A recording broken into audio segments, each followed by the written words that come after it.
I watched my billionaire boss destroy a $3.5 billion deal in 30 seconds, all because he couldn't keep his mouth shut around a waitress he thought was beneath him. What happened next changed everything I believed about power, respect, and karma. This is that story. Before we dive into this incredible story, hit that subscribe button and ring the notification bell.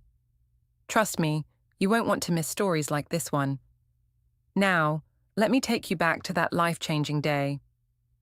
My name is Jennifer, and for 3 years, I was the executive assistant to Robert Sterling, one of the most ruthless tech CEOs you've probably never heard of. Sterling Tech was his empire, and he ruled it like a king who'd forgotten that kingdoms fall. I thought I'd seen everything working for him. The screaming matches, the impossible demands, the way he'd crush competitors without blinking. But nothing prepared me for what I witnessed on March 15th, the day that changed everything. It started like any other Tuesday. Sterling was buzzing around the office like a shark that smelled blood in the water. He had good reason to be excited. After months of negotiations, we were finally meeting with Hiroshi Tanaka, a Japanese tech investor who was considering a massive partnership with Sterling Tech.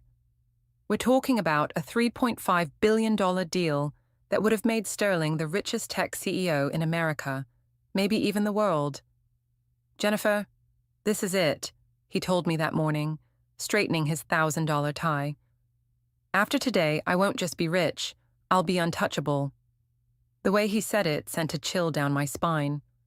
Sterling had always been arrogant, but there was something different about him that day, something darker. The meeting was set for lunch at Le Bernardin, one of those fancy restaurants where the waiters know more about wine than most people know about their own jobs. Sterling insisted on the location. He wanted to impress Tanaka with luxury and exclusivity. What he didn't know was that this choice would be his downfall. We arrived 30 minutes early because Sterling was paranoid about punctuality. He spent those 30 minutes critiquing everything. The lighting was too dim, the music was too loud, even the way the hostess had smiled at him was apparently wrong. I should have seen the warning signs then, but I was too focused on my notes and making sure everything went smoothly. Tanaka arrived exactly on time, accompanied by 2 associates. He was a small, quiet man in his 60s, with kind eyes and a gentle handshake. The contrast between him and Sterling was immediate and striking. Where Sterling was loud and commanding, Tanaka was soft-spoken and thoughtful. Where Sterling demanded attention, Tanaka earned respect. They exchanged pleasantries in English, though I noticed Tanaka's associates speaking quietly to each other in Japanese. Sterling, of course, assumed they couldn't understand a word he was saying. That assumption would cost him everything. Our waitress introduced herself as Amanda. She looked to be in her early 20s, with tired eyes but a genuine smile.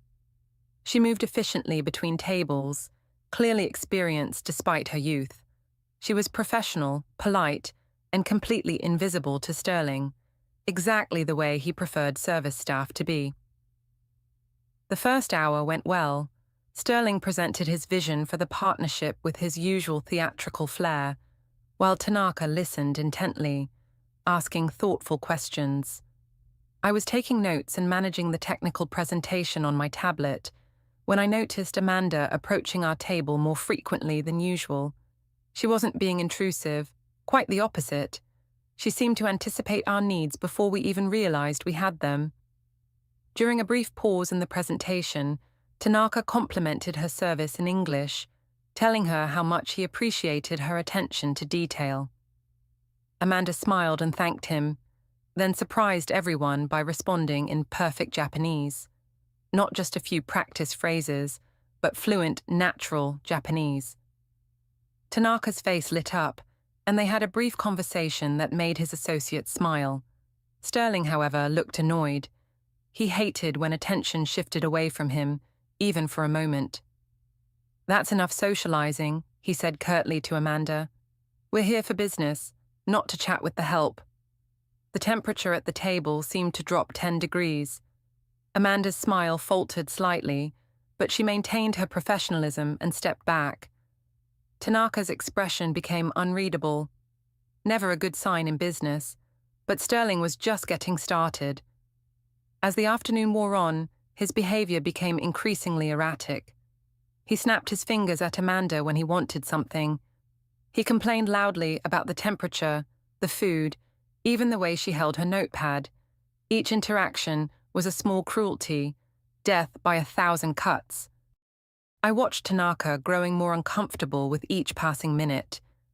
His associates had stopped smiling entirely, but Sterling was so focused on his presentation, so drunk on his own importance, that he didn't notice the shifting atmosphere. Then came the moment that changed everything. Amanda was refilling our water glasses, something she'd done flawlessly a dozen times that afternoon.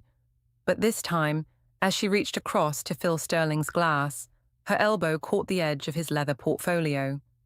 The portfolio tipped over, spilling water across some of the contract papers spread on the table. The water barely touched the documents. They were in protective sleeves anyway.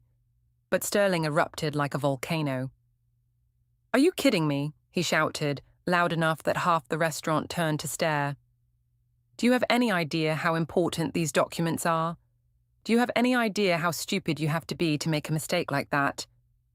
Amanda immediately began apologizing, reaching for napkins to clean up the minimal water. Her hands were shaking slightly, but she maintained her composure. "I'm so sorry, sir. Let me fix this right away." "Fix it?" Sterling's voice was getting louder. "You can't fix stupid. This is exactly why people like you will never amount to anything. You don't think, you don't pay attention, and you clearly don't belong in a place like this." The entire restaurant had gone silent. I felt my face burning with embarrassment, but I was too shocked to intervene. Sterling continued his tirade, calling Amanda worthless, questioning her intelligence, and suggesting she should find work more suited to her abilities. Amanda stood there and took it all. She didn't argue, didn't defend herself, didn't even cry. She just listened with quiet dignity until Sterling finally ran out of steam.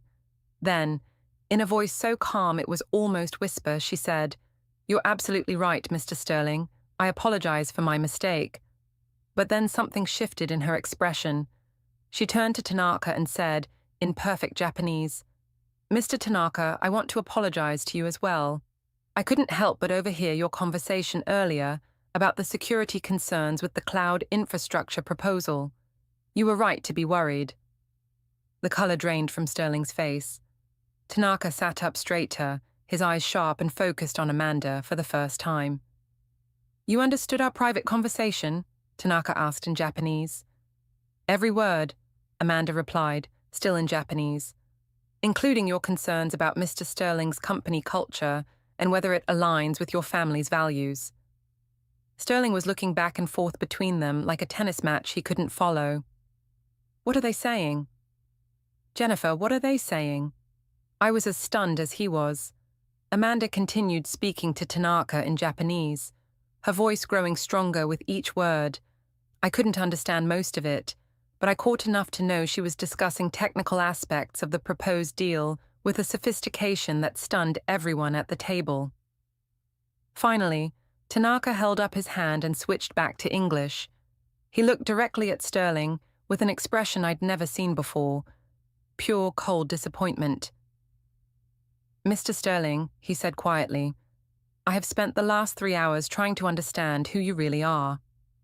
I thought perhaps the stories I'd heard about your character were exaggerated. I was wrong." Sterling tried to interrupt, but Tanaka continued.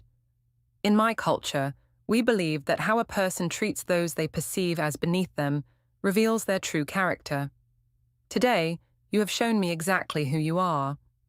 He turned to Amanda, who was still standing beside our table with remarkable composure. "Miss, would you mind telling me your name?" "Amanda Chen," she replied. "Miss Chen, would you be so kind as to join us for a moment?" Amanda glanced around the restaurant, clearly aware that every eye was on our table. She nodded and took the empty chair that Tanaka gestured toward. "Miss Chen," Tanaka said, You mentioned cloud infrastructure security. That's a very technical topic. How do you know about such things? Amanda took a deep breath. I'm a graduate student at Columbia, working on my MBA with a focus on international business and technology ethics. I work here part-time to pay for school. My undergraduate degree was in computer science, and I've been following your company's work for years, Mr. Tanaka. It's actually the subject of my thesis. Sterling looked like he'd been hit by a truck. Your thesis? Yes, Amanda said, finally looking at him directly. I'm writing about ethical leadership in technology companies and how corporate culture impacts international partnerships. Your company, Mr. Sterling, has been one of my case studies. The irony was so thick you could cut it with a knife. Here was Sterling, trying to impress a potential partner while unknowingly humiliating someone who could have been his greatest asset in the negotiation. Vulnerabilities you were concerned about in the cloud proposal. They're real. I've been tracking similar issues in other Sterling tech partnerships. Your instincts were correct to be cautious. Tanaka nodded slowly, then stood up from the table. His associates followed suit. Mr. Sterling, this meeting is over. The deal is off. Wait! Sterling jumped up, panic finally replacing his arrogance. You can't make a decision based on some waitress. Some waitress? Tanaka's voice was sharp now. Mr. Sterling, in the last 10 minutes, this young woman has shown more wisdom, grace, and business acumen than you have all afternoon. The fact that you still refer to her as some waitresses proves that you learned nothing from what just happened. He reached into his jacket and pulled out a business card, which he handed to Amanda. Miss Chen, when you finish your degree, please call me. I believe we could find a place for someone with your talents and character in our organization. Amanda accepted the card with both hands and a small bow, a gesture of respect that clearly meant a lot to Tanaka. Thank you, Mr. Tanaka. That's incredibly generous. It's not generosity, he replied. It's good business. With that, Tanaka and his associates left the restaurant, leaving Sterling standing there with his mouth open like a fish out of water. The other diners slowly returned to their conversations, but I could feel their eyes still on us. Amanda started to leave as well, but Sterling grabbed her arm. Do you have any idea what you just did? You cost me billions of dollars. Amanda looked down at his hand on her arm, then back up at his face. No, Mr. Sterling. You did that all by yourself. She gently but firmly removed his hand and walked away with her head held high. The aftermath was swift and brutal. By the time we got back to the office, news of the failed deal had already reached the board of directors. Sterling's assistant, me, was getting calls from investors, partners, and journalists who had somehow heard about what happened at the restaurant. Within a week, Sterling Tech's stock price had dropped 30%. Other potential partners started backing out of deals, citing concerns about corporate culture and leadership. The board called an emergency meeting, and Sterling was forced to take a leave of absence while they conducted a full review of his leadership. But the story doesn't end there. 3 months later, I got a call from Amanda Chen. She had finished her MBA and was starting work at Tanaka Industries as a senior analyst. Her thesis had been published in a prestigious business journal and was being used as a case study at business schools around the country. 6 months after that, she launched her own consulting firm, specializing in ethical business practices and international partnerships. Her first major client? A company looking to acquire Sterling Tech's assets after the board finally forced Sterling out as CEO. 2 years later, Amanda's firm was acquired by Tanaka Industries for $2.8 billion, making her one of the youngest female executives in the tech industry. Meanwhile, Sterling was working as a mid-level project manager at a small software company in New Jersey. I left Sterling Tech shortly after the restaurant incident and now work for a non-profit focused on corporate social responsibility. I think about that day often, how 30 seconds of cruelty unraveled 3 years of building toward that deal, and how one person's dignity in the face of humiliation opened doors to opportunities beyond imagination. The last time I saw Sterling, he was at a coffee shop near his new office, arguing with a young barista who had gotten his order wrong. Some people never learn. But Amanda, she sent me a note last year when her company hit $1 billion in revenue. It simply said, "Thank you for bearing witness." Some stories need to be told. She was right. This story needed to be told because it reminds us that character isn't about how you treat people who can help you. It's about how you treat people who can't. It's about recognizing that everyone has value, everyone has dignity, and everyone has potential. Sterling thought he was untouchable because of his wealth and power. He forgot that respect can't be bought, character can't be faked, and karma doesn't care about your net worth. And that's how 30 seconds of cruelty cost one man everything he'd built. If this story taught you something about treating people with respect, smash that like button. What would you have done in Amanda's situation? Drop your thoughts in the comments below. And remember to subscribe, because karma stories like this one happen more often than you think. I'll see you in the next video. I'll never forget the feeling of cold wine dripping down my cream dress, the sound of laughter echoing around me, and the sight of my husband looking away like I didn't exist. That woman, his mistress, stood there smirking with an empty glass in her hand, and in that moment, she had no idea who I really was. None of them did. But by the next morning, everything would change. Sometimes the quietest person in the room is the most powerful, and they were about to learn that lesson the hard way. If you've ever been underestimated, treated like you were invisible, or had someone assume you were less than you are, this story is for you. Stay until the end, because what happens next will leave you speechless. And please subscribe and hit that notification bell. You won't want to miss how this unfolds. My name is Anna, and I'm 32 years old. For the past 5 years, I've been married to Daniel, a man I met during what I call my escape phase from my real life. You see, I wanted something normal, something real. I wanted to be loved for who I was, not what I had. So when I met Daniel at a coffee shop, when he smiled at me and asked about the book I was reading instead of what I did for a living, I thought I'd found something genuine. Daniel worked as a mid-level executive at Thompson Industries, a tech supply company that was doing well but nothing extraordinary. He was ambitious, charming, and he made me laugh. We got married after dating for a year, and for a while things were good. I told him I worked from home doing freelance consulting, which wasn't entirely a lie. I just left out the part about running a multi-billion-dollar investment empire that my grandfather had left me when I was 28. My company, Meridian Capital Holdings, operates quietly. We invest in technology, real estate, and emerging markets. My net worth sits comfortably at $8.7 billion, but Daniel didn't know that. Nobody in his world knew that. I kept that part of my life completely separate, managing everything through trusted executives and virtual meetings. I wanted to see if our marriage could work without the weight of money hanging over it. But over the past year, something had shifted. Daniel became distant, cold. He worked late constantly. He stopped asking about my day. He stopped seeing me altogether. And tonight, at this dinner, I was about to understand why. The restaurant was one of those expensive places where everything on the menu is described in French, and the lighting is dim enough to hide discomfort. Daniel's company was celebrating landing a major investor, and all the executives were there with their partners. I wore a simple cream-colored dress, nothing fancy. I never liked drawing attention to myself.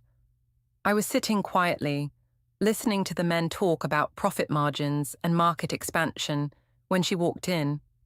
Caroline. She was younger than me, maybe 27, with long brown hair and wearing a bright red dress that hugged every curve. She was a junior manager at Thompson Industries, and the moment she entered, her eyes locked on Daniel. "Daniel," she called out, her voice cutting through the conversation. She rushed over and kissed him on the cheek, lingering just a second too long. My stomach tightened, but I said nothing. Daniel's face flushed slightly, and he introduced her to the table, though he didn't bother introducing me to her. Caroline slid into the seat directly across from us, and for the next 30 minutes, she dominated the conversation. She talked about herself constantly, her achievements, her ideas for the company. She leaned forward whenever she spoke to Daniel, touching his arm, laughing too loud at things that weren't funny. And Daniel, my husband, didn't stop her. He didn't pull away. He didn't acknowledge that I was sitting right there. At one point, she turned to me with a smile that didn't reach her eyes. "And what do you do?" she asked, her tone dripping with fake politeness. "I work from home," I said simply. "Oh, how nice," she replied, her smile widening. "So like online shopping and organizing things?" A few people at the table chuckled uncomfortably. "Something like that," I said, keeping my voice steady. Then it happened. Caroline reached for her wine glass, and as she gestured dramatically while talking to Daniel, the glass tipped. Red wine splashed across the table and poured directly onto my dress, soaking through the fabric and dripping onto my lap. I gasped, more from shock than anything else. The table went silent. "Oh my God, I'm so sorry," Caroline said. But she wasn't sorry. I could see it in her eyes. She was enjoying this. "You're such a klutz, sitting so close to the edge like that. Maybe you should go home and change. We have important business to discuss anyway, and I'm sure you wouldn't understand most of it." I looked at Daniel, waiting for him to say something, to defend me, to do anything. But he just sat there, frozen, staring at his plate. The other executives looked away, embarrassed but unwilling to intervene. I felt the heat rising in my cheeks, the humiliation burning through me. But underneath that, something else was building, something cold and calculating. I stood up slowly, wine dripping from my dress. "Excuse me," I said quietly. "I need to clean up." Caroline waved her hand dismissively. "Take your time, sweetie." I walked to the bathroom with my head high, refusing to let them see me break. Once inside, I locked the door and stared at myself in the mirror. Wine stained my dress like blood. My hands were shaking, not from sadness, but from anger. I pulled out my phone and dialed a number I rarely called directly. My executive assistant, Mr. Patterson, answered on the first ring. "Ms. Anna," he said, his voice professional and calm. "Tomorrow's signing ceremony," I said, my voice steady now. "I'll be attending personally." There was a pause. "Are you certain?" "We can send representatives as planned." "I'm certain," I said. "Prepare everything. I want the full contract ready, and I want the boardroom set up properly. This is going to be official." "Of course. Should I inform Thompson Industries of your attendance?" "No," I said, a small smile forming on my lips. "Let it be a surprise." I hung up and looked at myself in the mirror again. I dabbed at the wine stain with a napkin, fixed my hair, and took a deep breath. I was going back out there, and I was going to play the role they expected of me, just for one more night. When I returned to the table, Caroline and Daniel were sitting even closer together. Her hand was on his arm, and they were laughing about something. I slid back into my seat without a word. "Oh, you're back," Caroline said, feigning surprise. "I thought you'd gone home." "No," I said simply. "I'm still here." The conversation continued, and Caroline made sure to dominate it. She started bragging about the investor deal that was closing tomorrow. "This is the biggest deal Thompson Industries has ever made," she said, her eyes sparkling. $10.4 billion. The investor is some mysterious billionaire who nobody's even met yet. They operate through this company called Meridian Capital Holdings. Can you imagine having that kind of money? My heart beat steadily. I kept my face neutral. Daniel chimed in, clearly trying to impress her. "This deal is going to make us the biggest tech supplier in the entire region. We'll be unstoppable." Caroline turned to me with that condescending smile again. "You wouldn't understand business like this, sweetie. It's complicated. Stick to your little online crafts or whatever you do at home. I smiled softly. You're probably right, I said. She laughed, satisfied, and turned back to Daniel. I sat there quietly, watching them, counting down the hours until tomorrow. When dinner finally ended, Daniel insisted on driving Caroline home first. I sat in the back seat of our car like a stranger, like hired help. Caroline sat in the front passenger seat, turned toward Daniel, talking animatedly about the signing ceremony tomorrow. I can't wait to meet this mysterious investor, she said. I bet there's some old boring guy in a suit. Daniel laughed. Probably. When we pulled up to Caroline's apartment, she leaned over and kissed Daniel on the cheek, letting her lips linger. Then she turned back to me and winked. Good night, Hannah. Thanks for being such a good sport tonight.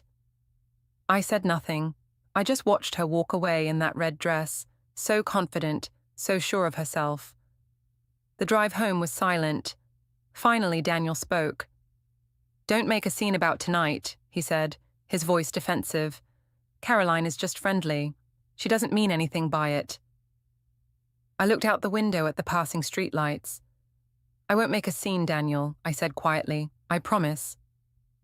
When we got home, Daniel went straight to bed without another word. I went to my home office, the one room in the house that he never entered, and closed the door. I sat at my desk and opened my laptop, pulling up files that contained the truth of who I really was. My grandfather, a self-made billionaire, had built Meridian Capital Holdings from nothing. When he died, he left everything to me, his only grandchild. I was 28 years old and suddenly responsible for an empire worth billions. At first, it was overwhelming. The board meetings, the investment decisions, the constant pressure.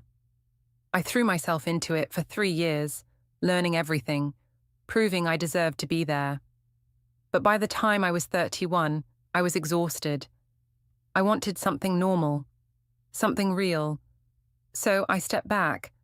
I hired excellent executives to run the day-to-day operations, and I managed everything remotely. I took that normal life break, and that's when I met Daniel. I thought I'd found someone who would love me for me, not for what I could give him. I never told him the truth because I wanted to protect what we had. But now, sitting in my office, looking at the contract for tomorrow's signing, I realized what a fool I'd been. Daniel didn't love me. He barely saw me. And tomorrow he was going to see exactly who I was.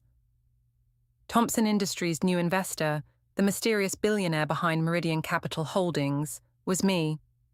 And tomorrow morning, I would walk into that signing ceremony and reveal the truth. I barely slept that night. By 6 a.m, I was up, preparing. I put on a sharp grey suit, tailored perfectly. I pulled my hair back into a sleek bun.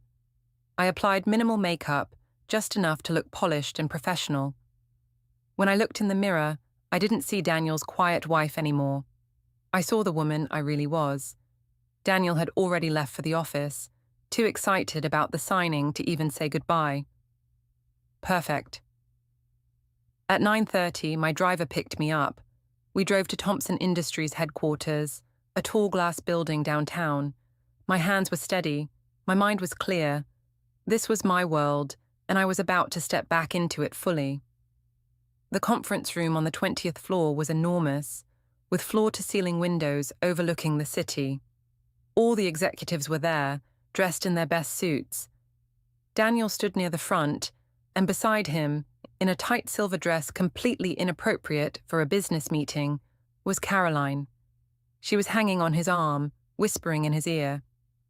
The CEO, Mr. Harrison, a balding man in his 50s, stood at the head of the table. He checked his watch nervously. The representative from Meridian Capital should be here any moment, he announced.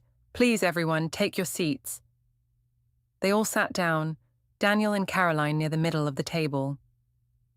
I waited in the hallway outside, watching through the glass. Mr. Harrison's phone buzzed. He read the message and his eyes widened slightly.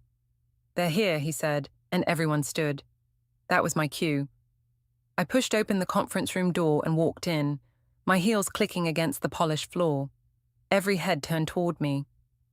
The room went completely silent. Daniel's face drained of all color. His mouth opened slightly, but no sound came out.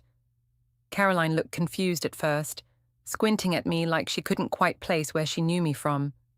Then recognition hit her like a truck. "Wait," she said, her voice shaky. You're the investor?" I walked to the head of the table, where Mr. Harrison quickly pulled out a chair for me. I sat down, crossing my legs, and looked around the room at all the shocked faces. "Good morning, everyone," I said, my voice calm and professional.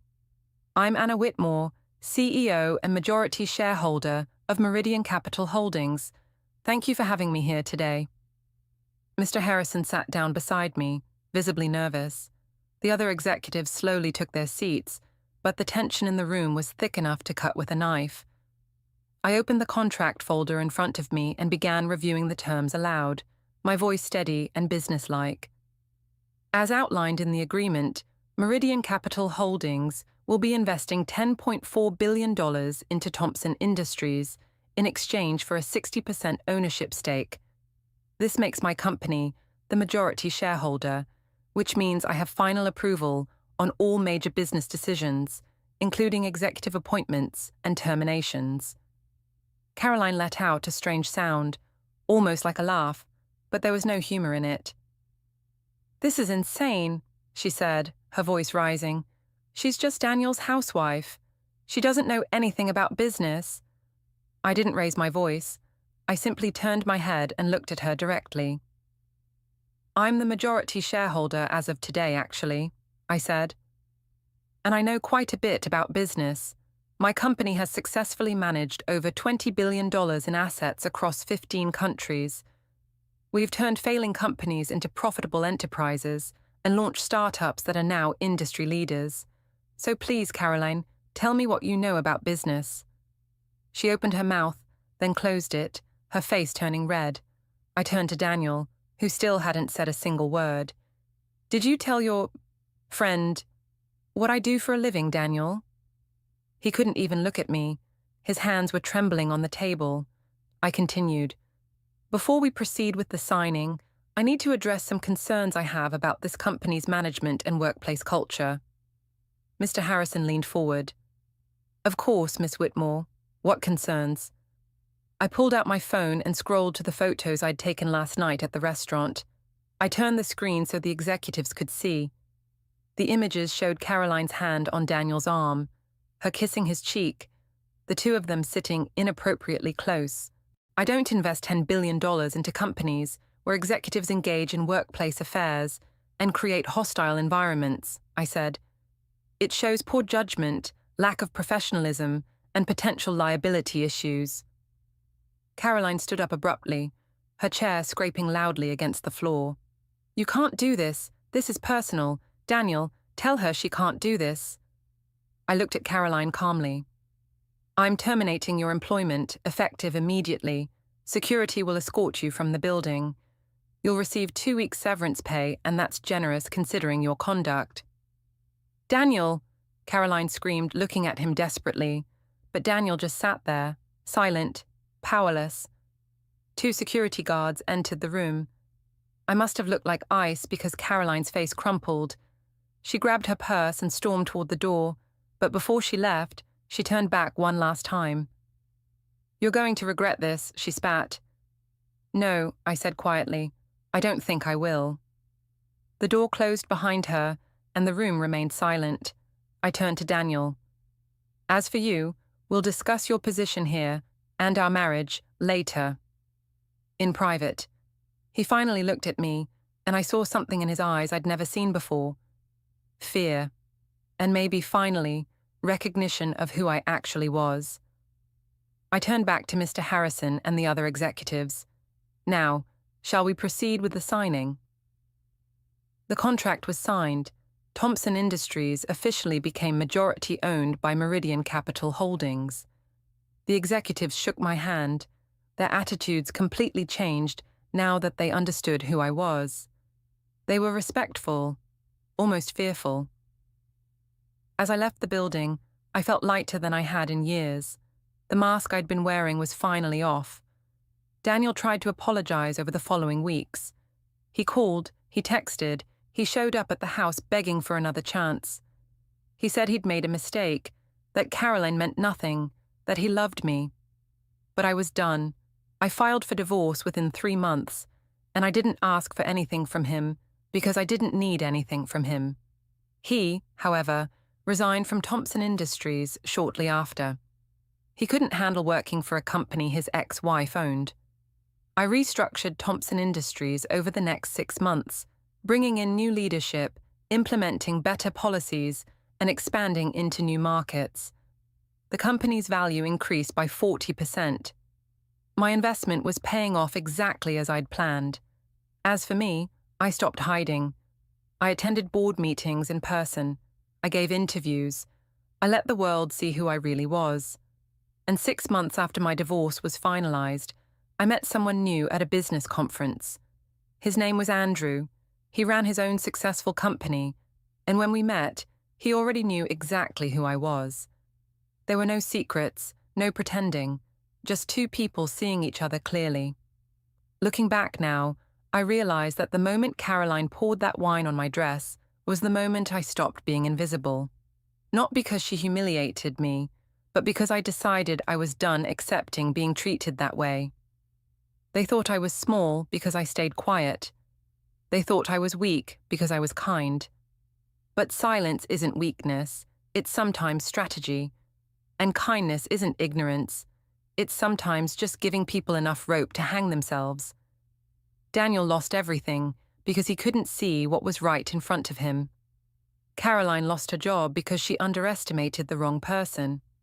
And me, I got my power back. Not the power that came from money, but the power that came from knowing my worth and refusing to let anyone diminish it. So if someone is treating you like you're invisible, like you don't matter, remember this: never let them define who you are. You know your worth. You know your strength. And when the time is right, show them exactly who they've been underestimating. Because the quietest person in the room might just be the most powerful one there. If this story reminded you that you're more than people see, drop a comment below, sharing your own moment of proving someone wrong. Don't forget to subscribe for more stories about people who rise above the noise. And remember, never let anyone make you feel small. Thanks for watching, and I'll see you in the next one. They laughed when I couldn't flip a burger. They whispered about how their son married down. But when that radio crackled to life at our family BBQ, and my military call sign echoed across the yard, every single smirk disappeared. Some secrets are worth keeping, until they're not. Stick around because what happened next changed everything. And hey, if you enjoy stories about people getting their comeuppance, hit that like button and subscribe. You won't want to miss how this unfolds. My name is Lyra, and I've learned something important over the years. Silence can be a choice, or it can be a prison. For 3 years, I chose silence. I chose it because I thought it would make things easier. I thought if I just kept my head down, smiled politely, and didn't make waves, eventually my husband's family would accept me. I was wrong. Let me back up a bit. I'm 30 years old, married to the most wonderful man named Ryan. We met 4 years ago at a coffee shop where I was sketching designs on my laptop, and he accidentally spilled his latte all over my table. He was so apologetic, so genuine, that I couldn't help but laugh. We talked for 3 hours that day. He asked about my work, my life, my dreams. He actually listened. That's rare, you know? Someone who really listens. Ryan knows everything about me. He knows about the nightmares I sometimes have. He knows why I prefer quiet evenings at home over loud parties. He knows that when helicopters fly overhead, I still instinctively track their flight path. He knows all of this because I told him everything on our 3rd date. I laid it all out, my past, my struggles, my journey. And he didn't run. He stayed. That's when I knew he was the one.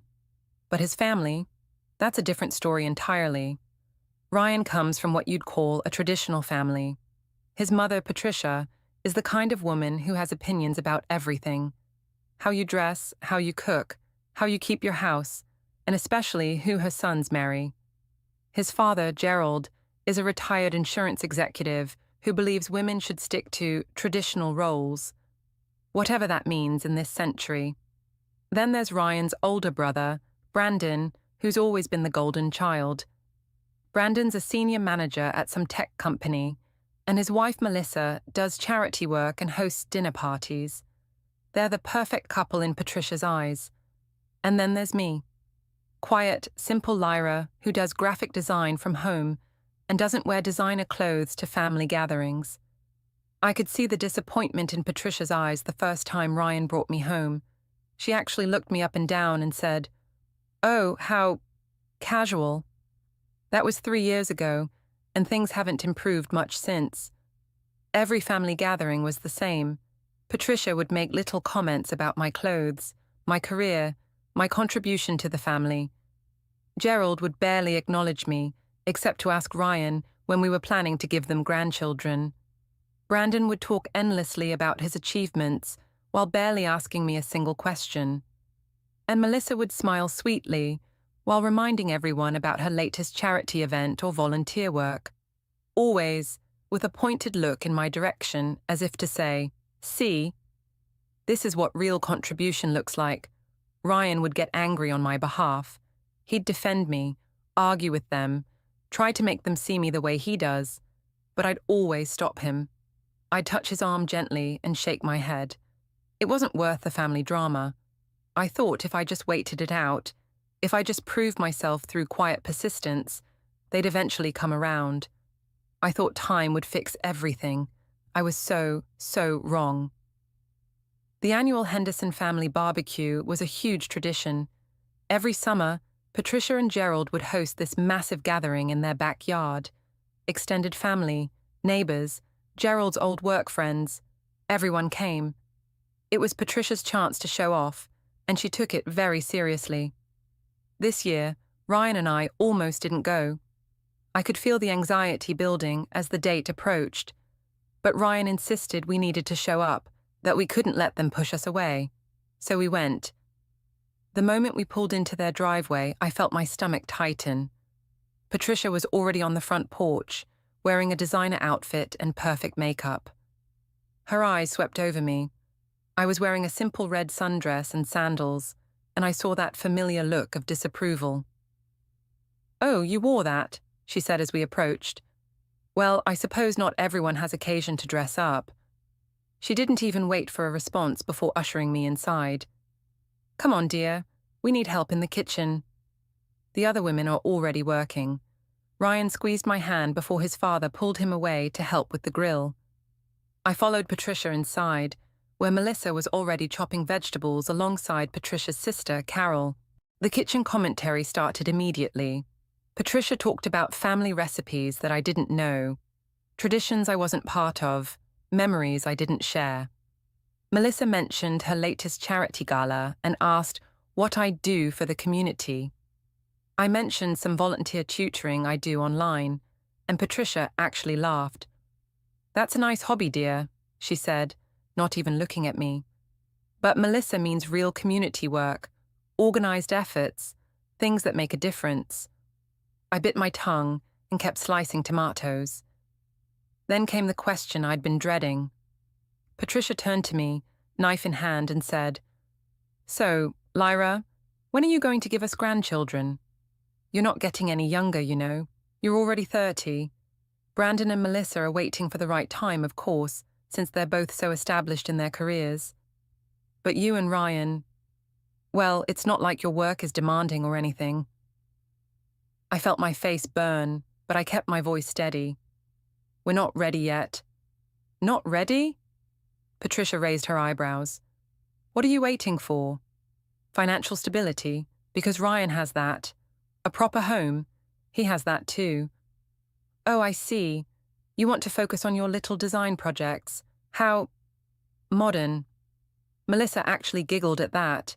I excused myself to use the bathroom. On my way there, I passed the living room where Patricia was now talking to Aunt Carol. I didn't mean to eavesdrop, but my name stopped me in my tracks. I just don't understand what Ryan sees in her, Patricia was saying. She's so ordinary. No ambition, no spark.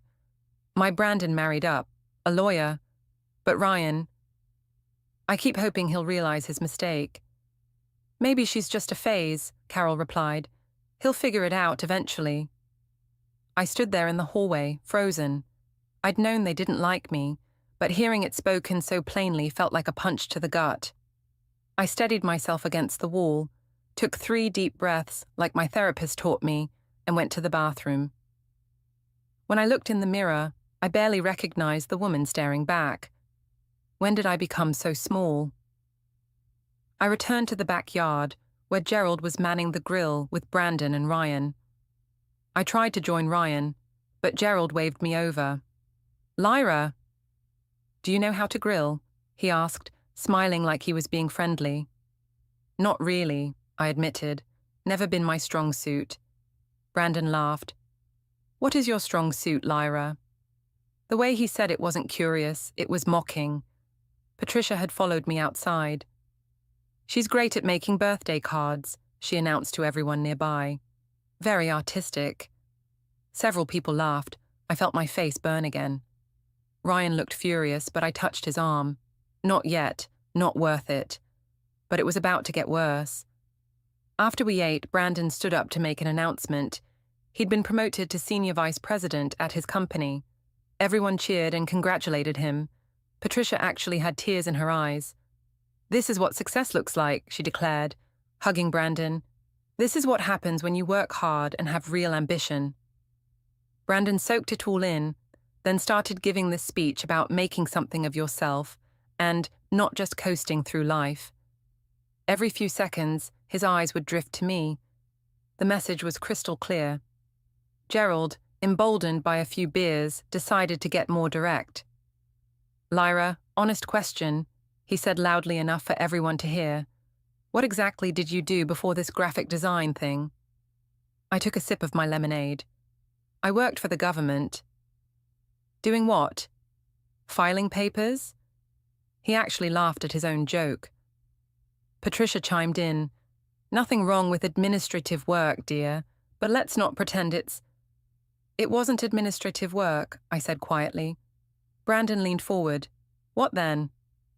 DMV. More laughter rippled through the crowd. Ryan stood up. Dad, Brandon, that's enough. Gerald waved him off. Oh, come on, we're just having fun. Lyra can take a joke, can't you, sweetheart? I was about to respond when something unexpected happened. On the patio table, an old military radio crackled to life.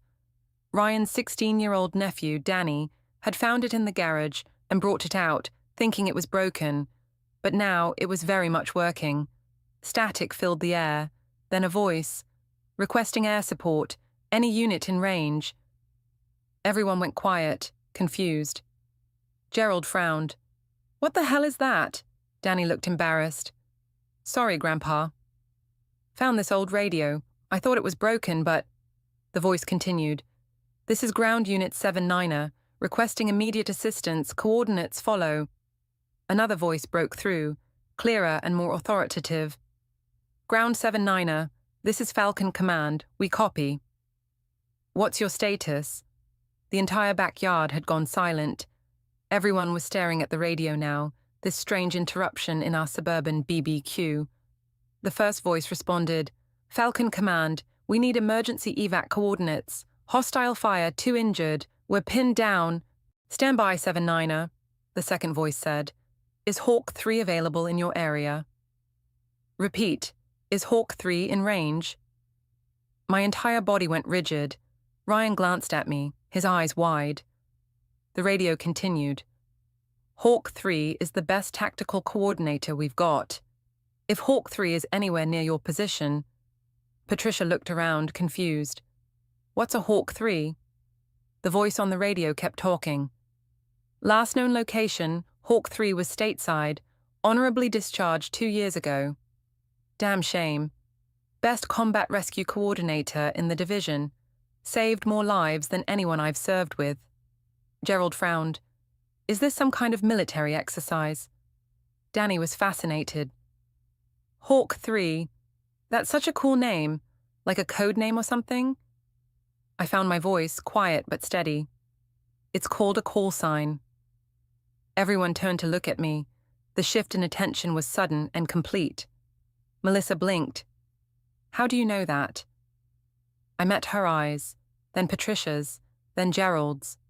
3 years of silence, 3 years of swallowing my pride, my pain, my past.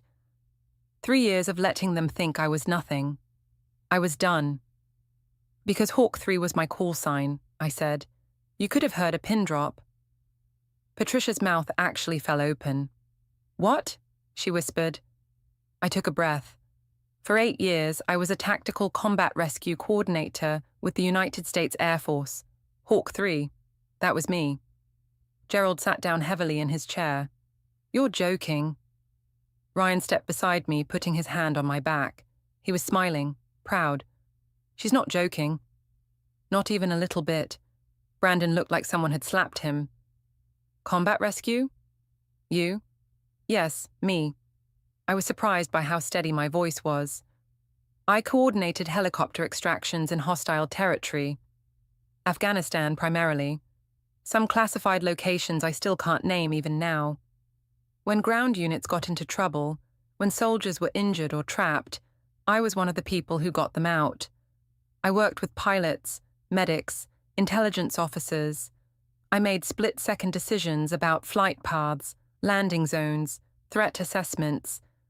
People's lives depended on me getting it right. Patricia had tears in her eyes, but they weren't happy tears. They were shocked, ashamed tears. Why didn't you ever say anything?